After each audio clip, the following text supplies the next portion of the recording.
Dear Nigerians, my name is Edem Osai. I'm a lawyer, and for the past 15 years, I have been leading strategies in children's rights, positive youth development, and gender empowerment through an organization which I founded called Mayin. Last week in Oyo State, I attended a summit called the Future of Education Summit. It held on the 20th and 21st of September. In attendance were school owners, school principals, proprietors, proprietresses, as well as a cross-section of members of the public.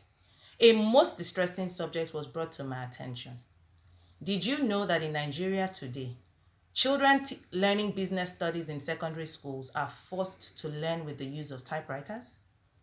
Secondary schools in Nigeria today that wish to teach the subject of business studies, whether private schools or public schools, to get accreditation to teach that subject have to own typewriters. This is a cause for serious concern. Unless you've been in a coma for several decades, you will be aware, just like I am, that typewriters have no place in the modern place of work. They have no place in businesses today. In February 1980, the then president of Apple Computers, a global company that produces iPhones and other products which all of us use today, sent an internal memo to all staff declaring the end of the use of typewriters in that company. In 2012, a BBC writer, Jerry Holt, published and he said, "This is the end of an era." He was talking about the last typewriter that was being rolled out of the production chain of a typewriter production company in the United Kingdom. It is notable that that typewriter was donated to the London Museum of Science. Typewriters today have been confined to a place of history. They feature only in museums, private collections of antiques, and as props for movies. Yet, our children are learning with typewriters the subject of business studies. Other children around the world, from China, the United States, Germany, and other modern economies, are learning robotics and different science subjects and technology subjects that are preparing them for real impact in today's world as well as for future readiness. Our children are being forced to learn business studies with typewriters. This should agitate any Nigerian who is hearing this news. And this is not the first time that a subject like this has been brought up. In 2016, a concerned Nigerian parent wrote an article in the Nation newspaper confronting this particular problem. Children were forced in 2016 to go around looking for typewriters to rent to write their examinations. Fast forward to 2019, the last Basic Examination Council BECE exams required children to go and find typewriters to write their business studies subject. In 2019, we have failed to address this problem, and because of this failure, our children are not being equipped for the future.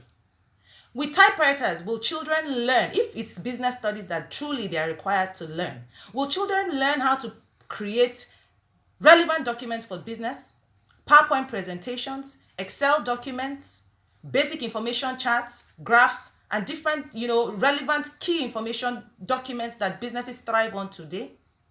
No. So who exactly are we producing workers for? Does Nigeria have a parallel economy where we have different industries that still rely on typewriters, where we will employ these children of who are the future workers into? If we intend our children to compete in the 21st century global economy, then what are we doing by allowing this trend to continue? Whether you are a parent, a school child, an education provider, an employer of labor, whether you're a member of the media, or you're an ordinary Nigerian who people will depend on and people already depend on because they lack jobs, this matter should concern you. You need to share this video. Right now, this is an open call to the Honorable Minister of Education to immediately end the use of typewriters as a standard for accreditation for business subjects to be taught in our secondary schools. Typewriters have no place featuring in the education sector. This is a sector that needs a complete overhaul from its foundations. But let us begin with getting typewriters thrown out of that sector. There should no longer be the use of typewriters in our classrooms and in our schools today, except the typewriters that are used for the visually impaired, which is not even a regular typewriter, it's a braille equipment. Children have no business using typewriters if they are to compete for work in today's century and if they are to have future readiness. Let's do our duty by our children today. Over 30 million Nigerian school children rely on us to act responsibly and to act now. Thank you.